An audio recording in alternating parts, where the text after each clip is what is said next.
ओम ओम सकाराम नमो नमः जय सकाराम नमो नमः जय सकाराम नमो नमः गुरु सकाराम नमो नमः ओम सकाराम नमो नमः श्री सकाराम नमो नमः जय सकाराम नमो नमः गुरु सकाराम नमो नमः ओम सकाराम नमो नमः श्री सकाराम नमो नमः जय सकाराम नमो नमः श्री सकाराम नमो नमः ओम सकाराम नमो नमः श्री सकाराम नमो नमः जय सकाराम नमो नमः ओम सकाराम नमो नमः ओम सकाराम नमो नमः श्री सकाराम नमो नमः जय सकाराम नमो नमः गुरु सकाराम नमो नमः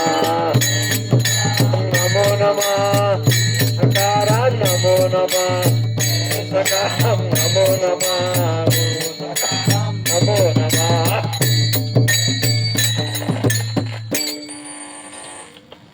थोडे पुरुष मंडळी थोडे असे या महिला मंडळच्या रिकाम्या रिकाम्या आहेत त्या असं थोडे पुढे या मला बोलताना थोडेसे इकडे त्यांना महिलांना थोडं ज्या रिकाम्या आहेत त्या कामात ज्या आहेत त्या काम चालू द्या. माझ्या पुढे कोणी बसेल आहे असं मला वाटलं की म्हणजे लक्षात येते तुमच्या लक्षात येऊन राहिलं का नाही. श्रोता आणि वक्ता एक जीव व्हायला पाहिजे ना. ओम नमो जी आद्या वेद प्रतिपाद्या जय जय स्वसंनिध्या आत्मरूपा. तर प्रस्तुत प्रसंग सर्वांना ज्ञात आहे. प्रस्तुत प्रसंगी निवडलेला अभंग जगद्गुरु जगत वंदनीय देहू निवासी संत श्रेष्ठ तुकाराम महाराज यांचा 3 चरणांचा काल्याच्या प्रकरणातील अभंग आहे. तुम्हा सर्वांना ज्ञात आहे. हरिभक्त परायण शांताराम महाराज पाडेकर यांच्या सतत प्रयत्नातून अखंड परिश्रमामधून सन 1980 या वर्षापासून एकही वर्ष खंड न पाडता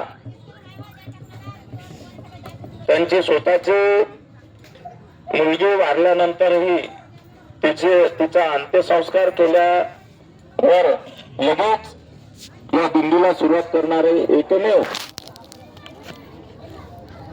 वैष्णव म्हणजे आपले हरिभक्त परायण शांताराम महाराज पाडेकर. विठ्ठला विठ्ठला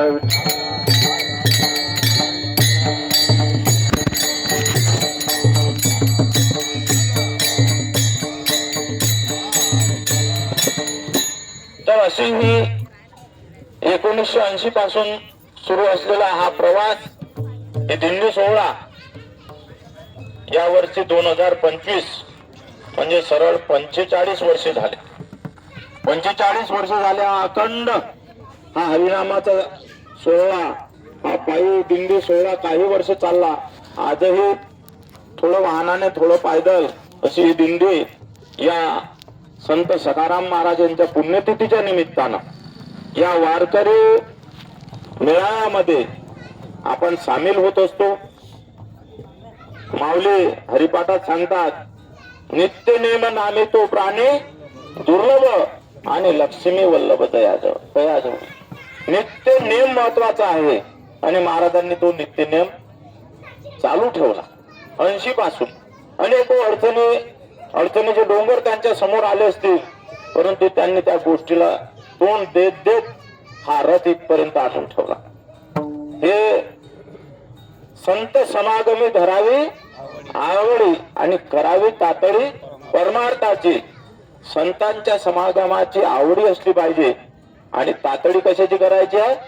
परमार्थाची तातडी करायची आहे. परंतु लोक बाकीच्या गोष्टीची तातडी करतात, परमार्थाचं म्हणतात होईल ते काय आताच केलं पाहिजे असं काही आहे का?